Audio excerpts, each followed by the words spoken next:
रात का समय था।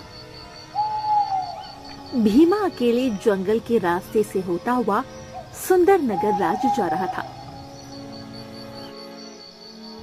तभी उसकी नजर नीम के एक प्राचीन पेड़ पर पड़ी, जिसकी शाखाएं जमीन पर लटक रही थी। भीमा अपने आप से बोला, चलते चलते मेरे तो पैर जवाब दे गए। क्यों ना इस घने नीम के वृक्ष के नीचे थोड़ा आराम कर लिया जाए।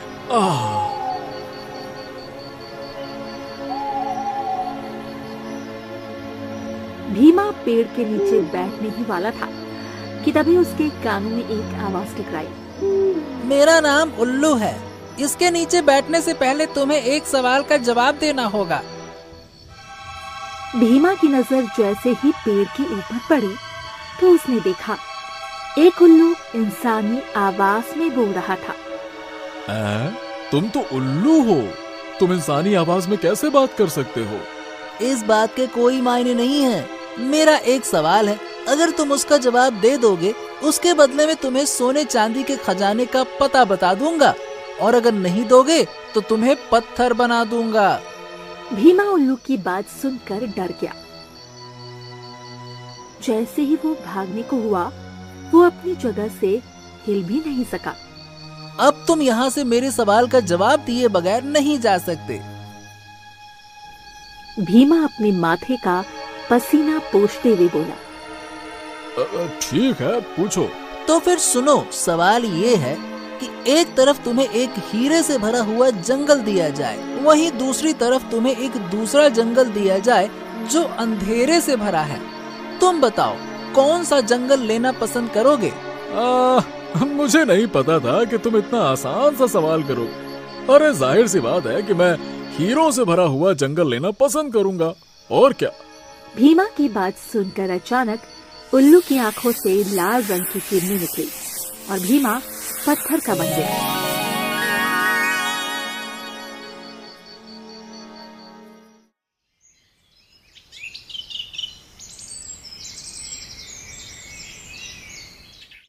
अगली सुबह सुंदर नगर का राजा विक्रम अपने महल में बेचैनी से टहल रहा था कि तभी उसकी पत्नी आकर उससे बोली, क्या हुआ जी, आपके चेहरे पे ये चिंता की लकीरें क्यों दिखाई दे रही है? अब तुम्हें क्या बताऊं रूपवती, कल दूसरे राज्य से मेरा एक गुप्तचर कोई संदेश लेकर मेरे पास आने वाला था। वो अभी तक मेरे पास नहीं पहुंचा। तभी राजा विक्रम का मंत्री दौड़ते हुए राजा विक्रम के पास आकर बोला, महाराज, महाराज, जिस बात का डर था वही हुआ। पहेलियां मत बुझाओ मंत्री, सीधे सीधे बताओ कि आखिरकार क्या हुआ है। महाराज, हमारे गुप्तचर भीमा को कल रात हमारे राज्य के कुछ नागरिकों ने उसी रास्ते से महल की ओर आते हुए देखा था, जिस रास्ते में वही नीम का घना पेड़ पड़ता है।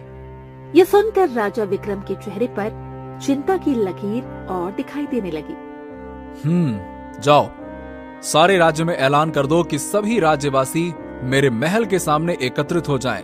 मैं एक जरूरी ऐलान करना चाहता हूं।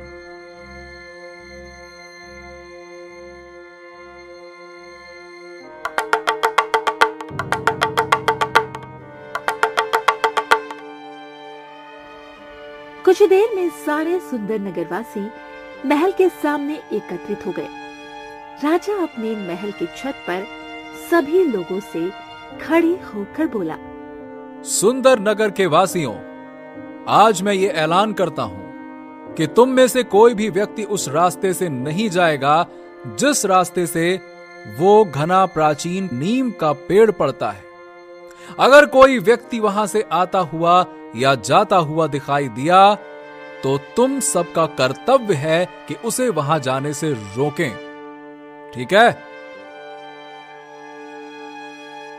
इतना कहकर राजा अपने कमरे में बेचैनी से आकर टहलने लगा कि तभी राजा की पुत्री तारा और उसका पति, जो कि दूसरे नगर का राजकुमार था, राजकुमार जयदीप, राजा से बोला, उस नीम के पेड़ के बारे में तो तरह तरह की अफवाहें मैंने भी सुन रखी हैं। आखिर इसका क्या रहस्य है? कहते हैं कि उस नीम के पेड़ के ऊपर एक सुंदर सा उल्लू रहता है जो लोगों से एक अजीबो गरीब सवाल करता है और निर्दोष मासूम इंसानों को पत्थर बना देता है। अगर ऐसी बात है तो फिर मैं आपके राज्य की प्रजा को उस जादुई उल्लू से मुक्ति दिलाऊंगा। नहीं राजकुमार, ऐसी गलती से भी मत करना। अरे नहीं महाराज, मुझे मत रोको, मैं भी उस उल्लू के सवाल को सुनना चाहता हूँ। तभी राजकुमार की पत्नी तारा राजकुमारी से बोली, मैं भी आपके साथ चलूंगी। आप मेरे पिता के राज्य के लिए इतना सब कुछ कर रहे हैं, तो मेरा भी तो कुछ कर्तव्य बनता है।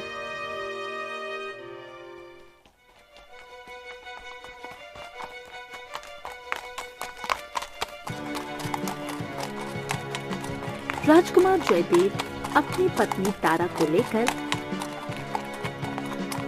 दोपहर के समय उसी प्राचीन नीम के पेड़ के पास पहुंच गया।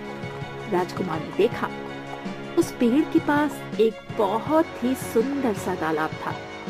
तभी उस तालाब के ऊपर राजकुमार को पत्थर की मूर्तियां तैरती हुई दिखाई दी।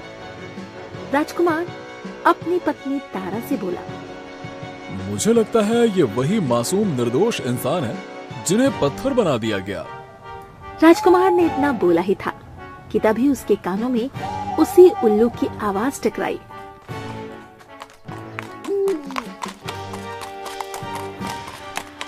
क्या बात है, अब तक तो राजा विक्रम की प्रजा और कुछ मूर्ख इंसान ही यहाँ पर आते थे।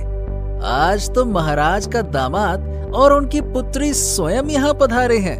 क्या बात है। मैंने सुना है कि तुम यात्रियों से एक अजीबो गरीब सवाल करते हो और पत्थर बना देते हो उन्हें। हाँ, क्योंकि वो मेरे सवाल का जवाब नहीं दे पाते। अच्छा, पूछो, क्या सवाल पूछना चाहते हो? बड़े निडर हो राजकुमार, लगता है तुम्हें अपने ऊपर काफी भरोसा है। जादुई उल्लू ने राजकुमार और तारा से वही सवाल किया जो उसने भीमा से किया था। सवाल ये है कि एक तरफ तुम्हें एक हीरे से भरा हुआ जंगल दिया जाए, वहीं दूसरी तरफ तुम्हें एक दूसरा जंगल दिया जाए जो अंधेरे से भरा है। तुम बताओ, कौन सा जंगल लेना पसंद करोगे? तारा आहिस्ता से अपने पति राजकुमार जयदेव से बोली, ये तो बहुत ही आसान सवाल है, इसका उत्तर तो आप आसानी से दे देंगे। जाहिर सी बात है, कोई भी इंसान अंधेरे का जंगल क्यों चुनेगा, वो तो हीरो का ही जंगल चुनेगा। नहीं तारा, कुछ तो रहस्य है। राजकुमार उस जादुई उल्लू से बोला, मैं अंधेरे से भरा हुआ जंगल चुनूंगा। राजकुमार का सवाल जवाब सुनकर उल्लू बुरी तरह से चौंक पड़ा। तुम पहले इंसान हो जिसने सही उत्तर दिया, लेकिन शायद तुम नहीं जानते, तुम्हें इस उत्तर के बदले में उस अंधेरे से भरे जंगल में जाना होगा और साथ ही साथ तुम्हारी पत्नी को भी। मैं तुम्हारी बात का मतलब नहीं समझा। मैं भी जानना चाहता हूँ कि उस अंधेरे से भरे जंगल में आखिर ऐसा क्या है। अचानक उस नीम के पेड़ पर एक रास्ता बन गया। राजकुमार जयदेव समझ गया कि अंधेरे जंगल में जाने का रास्ता यही है। राजकुमार जयदेव अपनी पत्नी का हाथ पकड़कर सीधे उस रास्ते के अंदर चला गया। कुछ ही पलों में राजकुमार जयदेव और उसकी पत्नी ने स्वयं को एक बड़े ही भयानक जंगल में पाया, जहाँ के वृक्ष किसी राक्षस की भांति मालूम पड़ रहे थे। ये कैसा जंगल है जयदेव? यहाँ तो अंधेरे के अलावा कुछ भी नहीं है। क्या यहाँ पर सूरज नहीं निकलता? तभी राजकुमार जयदेव और तारा के कानों में बहुत से लोगों की चिल्लाने की आवाजें टकराई। तारा, इस जंगल में हमारे अलावा भी और भी इंसान मालूम पड़ते हैं। हमें तुरंत वहां जाकर देखना चाहिए। लगता है उन्हें मदद की आवश्यकता है। राजकुमार जयदेव तारा को लेकर आवाजों की दिशा की ओर चलने लगा।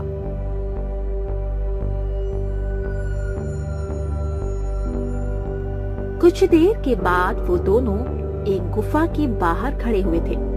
उस गुफा के अंदर जाने वाले द्वार में बड़ी बड़ी मोटी सलाखें लगी हुई थी। उन सलाखों के अंदर गुफा में बहुत से लोग बंद थे।